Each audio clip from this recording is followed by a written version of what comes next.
YouTube, what's going on? What's going on, y'all? Welcome back to TelliVision87. So let's jump into this review. You guys already pretty much seen the end of everything, but before we come back to this particular scene where everybody is at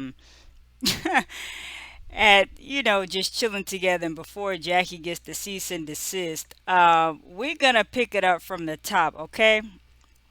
So Brooke's husband, y'all remember, and I just think that picture is so funny. I'm gonna just leave that up there. Y'all remember Jackie sees Brooke's husband at the bar at the very end of last episode. So that's where it picks up. Jackie is calling Brandy on the phone. Girl, Brooke husband, here Steve at the bar. Like, we gotta go find Brooke and see what's going on. Blah blah blah. So come to find out, they do end up meeting with Jackie and Brandy. They do end up finding Brooke later, and she is gonna let them know what the scoop is about Steve and everything.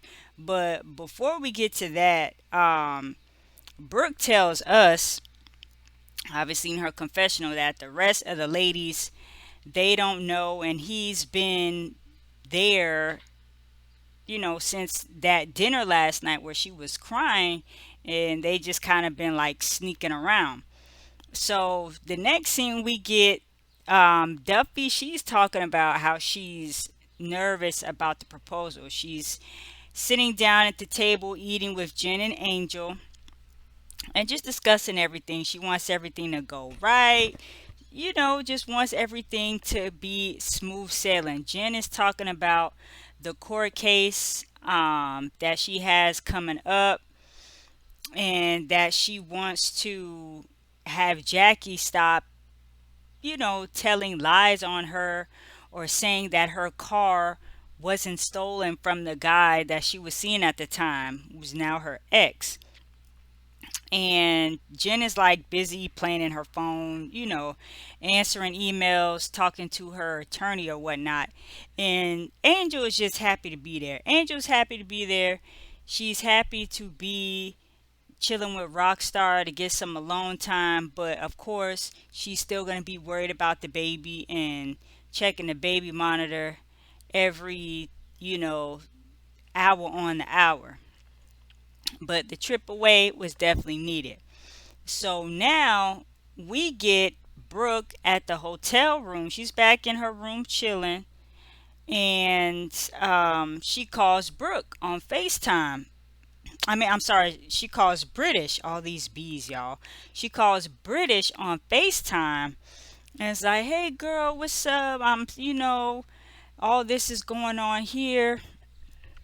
And Brooke actually tells British, hey, remember I was telling you about Steve, how he wanted to come here? And I was like, no, it's not really a good idea.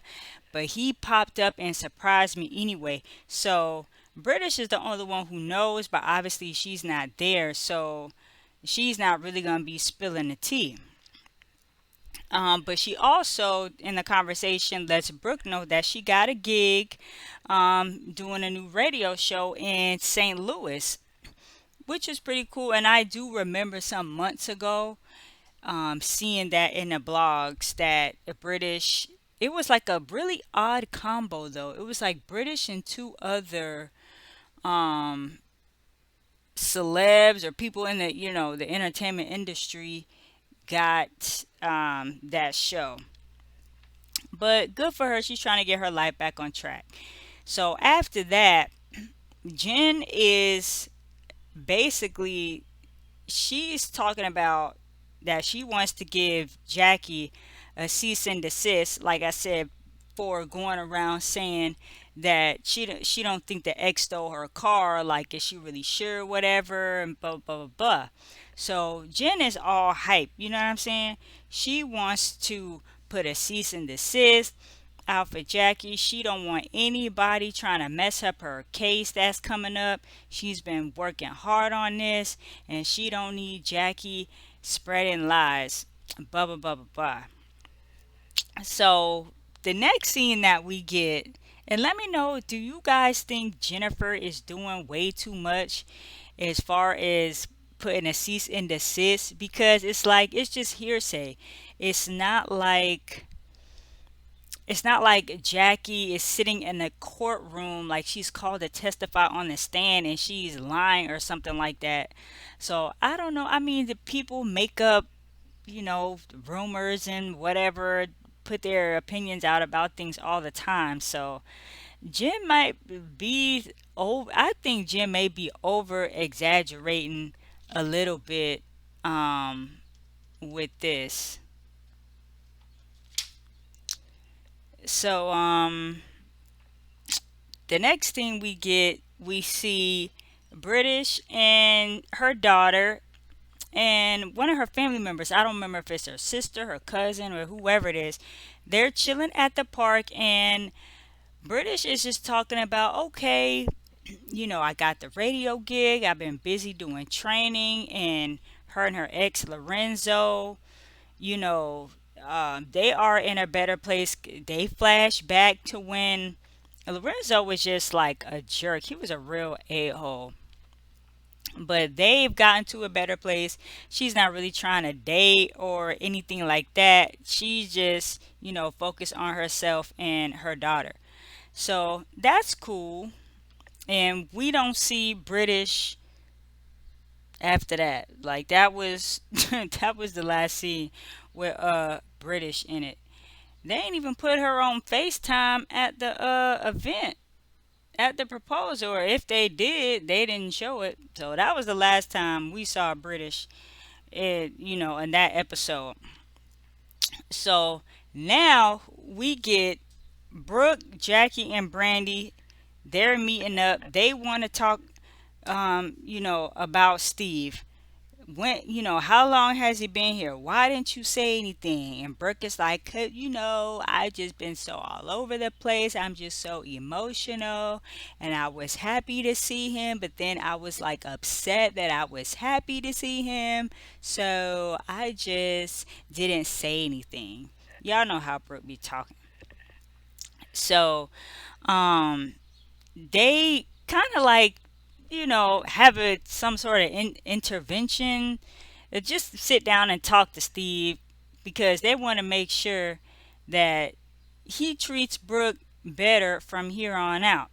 So Jackie flat out asked him like, "Hey, why did you even step out on Brooke? Do you even know?" It's, child, Steve can't even give a definitive answer. Steve don't even know why he did what he did. And Brandy comes in to say, "I've had some experience with being cheated on. I mean, clearly we saw baby Jason Maxill. Woo. He was out there in them streets, okay? We all saw on Iyanla. We all saw it, okay? So she definitely could give some advice. But she tells Steve, "Hey, look, you gotta figure out what's going on with you because you cheating on Brooke, that had nothing to do with her. That had everything to do with you. And yes, y'all may have had some problems or some rough patches in the road, but that's ultimately your decision to step outside of your marriage." So Steve doesn't fight back. He doesn't get defensive or anything, which he said, "You know what? I'm trying to work on being a better me, and I'm just gonna show Brooke and do the best that I can and really you know try to get us moving forward in the right direction." Which only time will tell. Only time will tell. So moving on, we see the proposal. It's the night of everything. Iman is there. Everything is nice. You see the marry me letters. The ambiance is great. Everybody's there, it's all dressed up. They look nice. "I want to remarry you. Here's the ring. Blah, blah, blah, blah, blah. Let me take you away from these hoes." Something like that, she said. So that goes off without a hitch. And we see the girls, everybody's kind of like separated, off in their little own spaces. We see Jen and Jelani, then we see Rock and Angel. So, and then we see Brooke and her husband, they just laughing and giggling and kikiing, but it could have been an alcohol too. But I think Brooke is just saying, well, we're here. It's nice. We may as well just make the best of it, because initially she wasn't even sure if she wanted Steve, although he was there in Mexico. She didn't know if she was going to have him come to the actual re-proposal ceremony. So he's there. It's all good. The guys go do their guy thing or whatever. They go off. Then it leaves the girls there just to talk. So we have a little small talk at first. Oh, Jen, how are you and Jelani? Y'all doing good, blah blah blah. Duffy's like, this is my event, but there's clearly some elephants in the room and I wanna squash it, so let's get into it. Y'all know when Jen get upset. I don't want people coming up messing up my case and lying, saying that my ex didn't steal my car, blah blah blah blah blah. So I had my attorney draw up a cease and desist, and she passes it to Brooke, and then Brooke hands it over to Jackie, which it looked like it was just a folded up piece of paper. Is that what cease and desist looked like? Or was it just some little prop that they had for the show? Because I'm like, can you just hand it to someone like that? But either way, this is how we get the here.